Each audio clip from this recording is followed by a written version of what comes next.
Ghanaians who see the same poverty they see in Africa, but people are still willing to invest in the Caribbean, Bahamas, whatnot. But you tell them to invest in Ghana, to invest in Nigeria and Congo, there's a hesitance.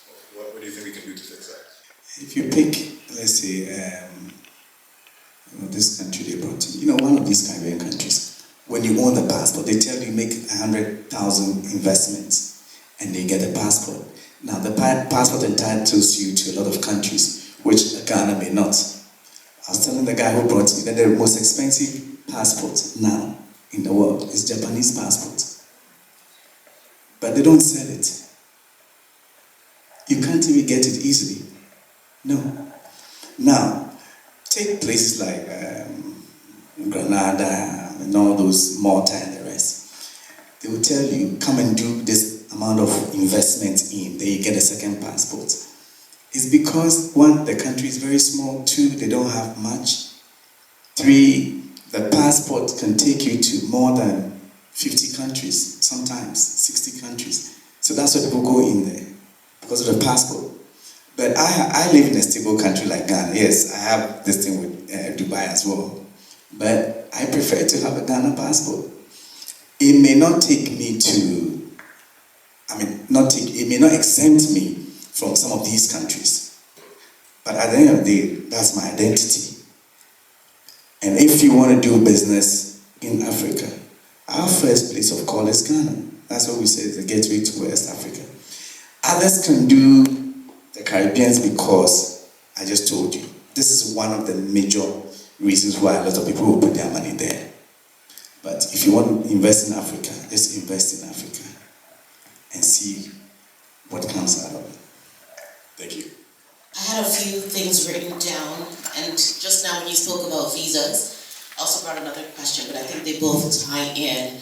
I think a lot of people's, I won't call it a misconception, more of a fear when it comes to trading with Africa is the transparency, government, and just a lot of issues around that. Even when you're speaking about visas right now, we have the governments who are calling on the West to come to Africa, come to Ghana, and you don't need a visa and stuff. But for us to travel within Africa, it is something that is needed. So what is being done to kind of correct the problem from inside before we can start bringing people from outside to come and invest? So let's speak to the issues. Now, Africa Continental Free Trade, 54 countries. We don't want to hear anything about visas. So I took it upon myself to lambast them, and I've been doing it for the past 2 years, and now it's entering. Recently, we had a deal with South Africa. Visa free. You don't need to take visa, So those are the things that we have to, we need to hammer it over and over and over. But let me tell you something. The important thing is, anyone coming to do business in any part of Africa, one, check for political stability. Two, don't start dealing with government. Why? Government will change. Me, but our chamber, we don't change. When there's a change of government, the chambers are always there. And do you know the interesting thing? Any government that comes into power will always work with the chamber. Because the private sector is the backbone of every country. They can't do away without you, so they always need you. So what it means is that we should always be able to tell the government of the day the truth.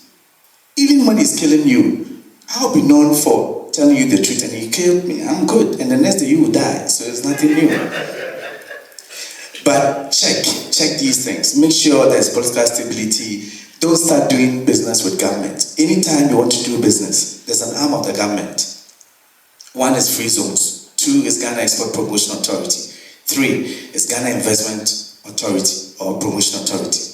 Deal with the arms of the government, these institutions. Now, the government comes in when you are progressing. Because the Minister of Trade today will change. But Ghana Investment Promotion Authority, the staff there, they don't change. Maybe the CEO can be changed. So you have to do that. Work with the correct institutions. And for us, we always say that wherever country you are coming from, always work with the chambers. If it's US Ghana Chamber of Commerce, work with them.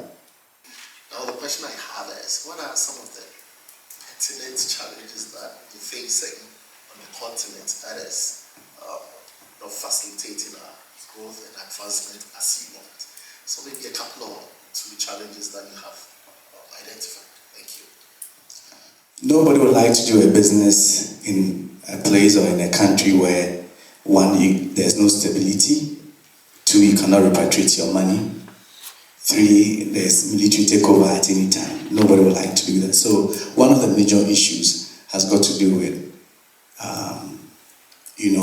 a bit of war here and there and misunderstanding.